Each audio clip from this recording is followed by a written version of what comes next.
வணக்கம். புது புது அர்த்தங்கள் நிகழ்ச்சியில் உங்களை சந்திப்பதில் மகிழ்ச்சி. இன்றைய நிகழ்ச்சியில் கலந்து கொள்வதற்காக காங்கிரஸ் கட்சியைச் சேர்ந்த முனவர் பாஷா அவர்களும் ஆம் ஆத்மி கட்சியை சேர்ந்த கிறிஸ்டினா சாமி அவர்களும் நமது அரங்கத்திற்கு வந்திருக்கிறார். இந்த விவாதத்தினுடைய முதல் செய்தியாக சுதந்திரத்துக்கு பின்பான அந்த 50 ஆண்டுகளை காங்கிரஸ் கட்சி வீணடித்து விட்டது அப்படின்னு நரேந்திர மோடி குற்றம் சுமத்தியிருக்கார். வழக்கமான ஒரு தேர்தல் பிரச்சாரத்தில் ஒரு பிரச்சாரத்தின் போது இந்த குற்றச்சாட்டு முன்வைக்கப்பட்டிருக்கு. அதில் அவர் குறிப்பாக முன்வைக்கிற விஷயம் ஊழல், பரம்பரை அரசியல், குடும்ப ஆட்சி, மதவாதம், வாக்கு வங்கி, அரசியல் போன்ற கலாச்சாரங்களின் சின்னமாக காங்கிரஸ் விளங்குகிறது அப்படின்னு ஒரு குற்றச்சாட்டை வைக்கிறார். இதற்கு உங்களுடைய பதில் என்ன? நரேந்திர மோடியை பொறுத்தவரை 50 ஆண்டுகளில் காங்கிரஸ் கட்சி இந்தியாவை வீணடித்து விட்டது என்று சொல்லியிருக்கின்ற வாதமானது ஏற்றுக்கொள்ளக்கூடிய ஒன்றாக இல்லை. ஏனென்று சொன்னால் 1947 ஆகஸ்ட் 15ஆம் தேதி இந்தியா விடுதலை அடைந்த பொழுது நமக்கு விடுதலை வழங்கி சென்ற ஆங்கிலேயர்கள் ஒரு குண்டூசியை கூட சொந்தமாக செய்யக்கூடிய நிலை இல்லாத சூழ்நிலையிலே தான் நம்முடைய ஆட்சியை அவர் நம்மிடம் ஒப்படைத்து விட்டு சென்று இருக்கிறார்கள். ஆக ஒரு குண்டூசிக்கு கூட செய்ய நமக்கு தகுதி இல்லாமல் இருந்த நிலையை மாற்றி இன்றைக்கு அணுகுண்டு தயாரிக்கின்ற அளவுக்கு இந்தியா விஞ்ஞான வளர்ச்சி அடைந்திருக்கிறது. உலகத்தை கைக்குள் கொண்டு வரக்கூடிய அளவுக்கு கம்ப்யூட்டர் யுகத்திற்கு இந்தியா மாறி இருக்கிறது என்று சொன்னால் அதற்கு முழுமுதல் காரணம் மத்தியில் இருந்த காங்கிரஸ் ஆட்சி தான் என்பதை யாரும் மறுக்க முடியாது.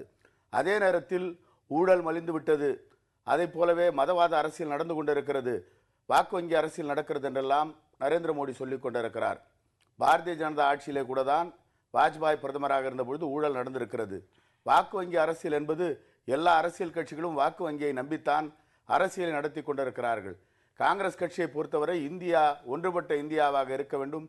பல மொழி, பல மதம், பல இனத்தை சார்ந்த மக்கள் ஒன்றுபட்டு இருந்து இந்த இந்தியா மத சார்பற்ற இந்தியாவாக விளங்க வேண்டும் என்ற இந்திய அரசியல் சாசன சட்டப்படிதான் காங்கிரஸ் ஆட்சி நடந்து கொண்டிருக்கிறது. இப்போ மோடி சொல்லும்போது இன்னொரு விஷயத்தை அவர் முன்வைக்கிறார். நாடு சுதந்திரம் பெற்ற பின் அரசியலமைப்பு நிறுவனங்களை வலுவிழக்க செய்ததும், ஆட்சி அதிகாரத்தை ஒரு மையத்தில் குவித்ததும், கடமை உணர்ச்சி இல்லாமல் 50 ஆண்டுகளை வீணாக்கி விட்டார் அப்படின்னு சொல்றாங்க.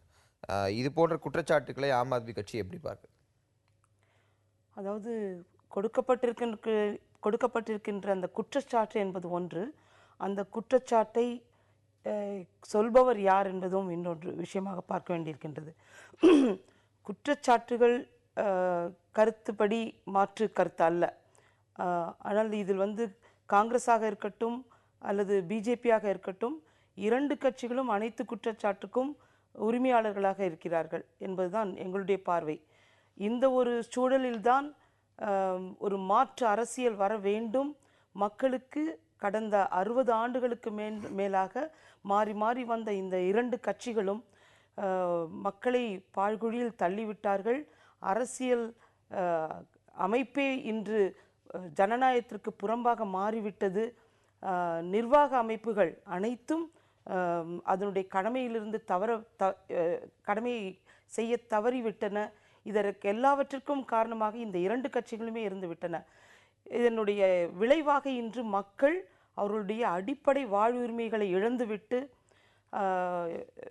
குறிப்பாக ஊழல் என்பது 2 கட்சிகளுக்குமே சொந்தமான ஒன்றாக மாறிவிட்ட சூழலில் இன்று இதற்கு ஒரு முற்றுப்புள்ளி வைக்க வேண்டும் என்ற ஒரு நோக்கத்தில் உருவாக்கப்பட்ட கட்சி தான் ஆம் ஆத்மி. நரேந்திர மோடி காங்கிரஸ் கட்சி மீது இப்படி ஒரு குற்றச்சாட்டை வைக்கிறதுக்கு அடிப்படையே இல்லைன்னு நீங்க எப்படி மறுத்துட முடியும்? ஏன்னா பல ஆண்டுகள் பாரதிய ஜனதா கட்சி ஒரு 6 ஆண்டுகள் மட்டுமே ஆட்சியில் இருக்காங்க. ஆனால் மீதி ஆண்டுகள் முழுவதும் காங்கிரஸ் கட்சி ஆட்சியில் இருந்திருக்கிறது, ஒரு சில ஆண்டுகளை தவிர. அப்ப நரேந்திர மோடி சுத்தமா குற்றச்சாட்டை வைக்க முடியாதுன்னு நீங்க எந்த அடிப்படையில் பேசுறீங்க? குற்றச்சாட்டு வைக்க முடியாது என்று சொல்லவில்லை. சொல்லக்கூடிய குற்றச்சாட்டுகள் எல்லாம் உண்மைதான், அதில் மாற்று கருத்து அல்ல. ஆனால் அதை இவர் சொல்கிறார் என்று சொல்லும் பொழுது, அத்தனை குற்றச்சாட்டுக்கும் பொறுப்பாளர்களாக இருக்கக்கூடிய பிஜேபியாக இருக்கும் பொழுது மாறி மாறி ஒருவரை குற்றச்சாட்டு செய்தே அரசியல் நடத்தக்கூடிய ஒரு போக்கை நாம் பார்க்கின்றோம். ஆனால் மக்களுக்கு என்ன தேவை, எதை நாம் செய்ய தவறிவிட்டோம், அதை ஏற்றுக்கொண்டு ஒரு அக்கௌண்டபிலிட்டி என்றோ அல்லது யதார்த்தமாக நாம் இனியாவது ஒரு சரியான அரசியலை கொடுப்போம் என்ற ஒரு மனநிலைக்கு அல்லது அரசியல் உறுதிப்பாட்டிற்கு 2 கட்சிகளுமே இல்லை என்பதைத்தான் நம்ம இங்க பார்க்க. பாரதிய ஜனதா சொல்லக்கூடிய குற்றச்சாட்டுகளை மறுக்கவில்லை, சொல்லக்கூடியவர் மீது தான் பிரச்சனை இருக்குதுன்னு கிருஷ்ணா சாமி சொல்றாங்க. அப்ப இந்த குற்றச்சாட்டுகள் அனைத்தும் காங்கிரஸ் கட்சிக்கும் பங்கு இருக்குன்னு அவங்க சொல்ற வாதத்தை நீங்க எப்படி பார்க்குறீங்க? இல்லை, அதாவதுங்க, அம்மையார் நரேந்திர மோடியை தனிப்பட்ட முறையில் பார்க்க கூடாது. நரேந்திர மோடி என்பவர் ஆர்எஸ்எஸ்ஸின் அடையாளம். பாரதிய ஜனதா கட்சியினுடைய பிரதமர் வேட்பாளர். அப்படி பார்க்கின்ற பொழுது தனிப்பட்ட நரேந்திர மோடியினுடைய கட்சியும் அந்த குற்றச்சாட்டுக்கு ஆளாகக்கூடிய கட்சி தான் என்பதிலே மாறுபட்ட கருத்து கிடையாது. அந்த அடிப்படையிலே தான் அம்மையார் ஆம் ஆத்மி கட்சியிலிருந்து புதிதாக ஒரு கட்சி உருவாகி இருக்கிறது. அந்த கட்சி இன்றைக்கு காங்கிரஸினுடைய ஆதரவோடு டெல்லியில் ஆட்சியிலேயும் இருக்கிறது. இன்னும் சொல்லப்போனால் ஒரு காலத்தில் எப்படி தமிழகத்திலே அதிமுக ஆரம்பித்த பொழுது அதை ஒட்டு காங்கிரஸ் என்று சொன்னார்களோ அதை போல பாரதிய ஜனதா கட்சியினர் இன்றைக்கு ஆம் ஆத்மி கட்சியை பி குரூப் என்று தான் சொல்லிக் கொண்டிருக்கிறார்கள். ஆகவே எங்களை பொறுத்தவரை நாங்கள் தெளிவாக இருக்கிறோம். இந்தியா இன்றைக்கு இந்த அளவுக்கு வளர்ந்திருக்கிறது என்று சொன்னால் மத்தியில் இருந்த காங்கிரஸ் ஆட்சி தான் காரணம். மோடியை போன்றவர்கள் வெறும் வெற்றி கோஷங்களை சொல்லிக்கொண்டு காங்கிரஸை களங்கப்படுத்தலாம் என்று கருதி கொண்டிருக்கிறார்கள். எதிர்காலத்தில் ஆட்சிக்கு வந்தால் நாங்கள் இதை செய்வோம் அதை செய்வோம் என்று சொல்லக்கூடிய எந்த விதமான திட்டமும் இல்லாமல் காங்கிரஸை களங்கப்படுத்துவதன் மூலமாக தான் வெற்றி பெற்று விடலாம் என்று கருதி கொண்டிருக்கிறார். இந்திய மக்கள் மதசார்பற்ற கொள்கையில் அழுத்தமான நம்பிக்கை உள்ளவர்கள். எனவே மதவாத பாஜகவை கண்டிப்பாக இந்த முறை ஆட்சியிலே வருவதற்கு அனுமதிக்க மாட்டார்கள் என்பதுதான் என்னுடைய நம்பிக்கை. அந்த அளவில் இந்த வார்த்தை நிறைவு செய்யலாம். இன்றைய நாளின் புதிய செய்திகள் வழங்க பிரியா காத்திருக்கிறார். பிரியா, இனி உங்களிடம். கண்டிப்பாக செம்மல். இன்றைய நாளின் புதிய செய்திகளை இனி நாம் பார்க்கலாம். சிறுபான்மையின இளைஞர்கள் கைது விவகாரத்தில் மத்திய அமைச்சர் ஷிண்டேவின் கருத்துக்கு நரேந்திர மோடி எதிர்ப்பு தெரிவித்துள்ளார். வாக்கு வங்கி அரசியல் நடத்துவதாகவும் குற்றம் சாட்டியுள்ளார்.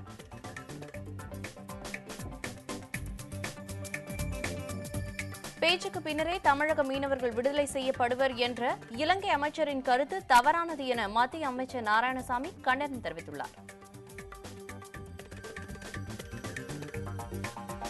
இலங்கை இறுதிப் போரின் போது ராணுவம் செய்த குற்றங்களை தூதரக அதிகாரி பதிவு செய்துள்ளதாக கொழும்புவில் உள்ள அமெரிக்க தூதரகம் தெரிவித்துள்ளது. வெளிப்படையான விசாரணை நடத்த இலங்கை அரசுக்கு வலியுறுத்தல். புதுச்சேரி அரசு எடுக்கும் முடிவுகளை செயல்படுத்துவதற்கு துணை நிலை ஆளுநர் தடையாக இருப்பதாக புதுச்சேரி முதலமைச்சர் ரங்கசாமி குற்றம் சாட்டியுள்ளார். புதுச்சேரிக்கு மாநில அந்தஸ்து வழங்கவும் அவர் வலியுறுத்தியுள்ளார்.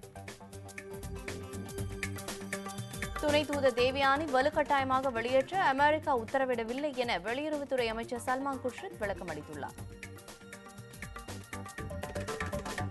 மானிய விலை சிலிண்டர்களை 12ஆக உயர்த்த நிதி அமைச்சகத்தின் ஒப்புதல் தேவை என்று பெட்ரோலிய அமைச்சர் வீரப்ப மொய்லி தெரிவித்துள்ளார்.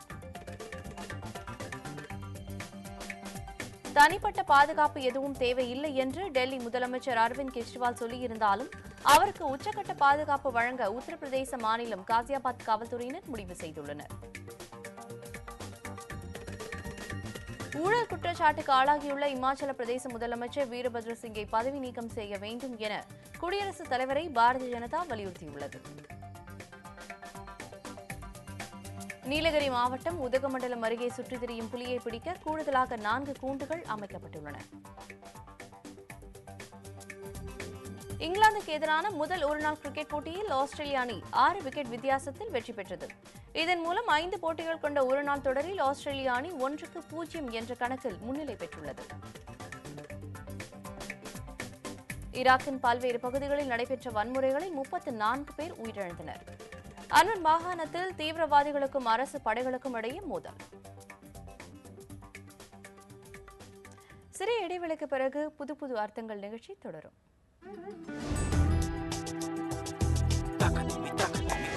Taca,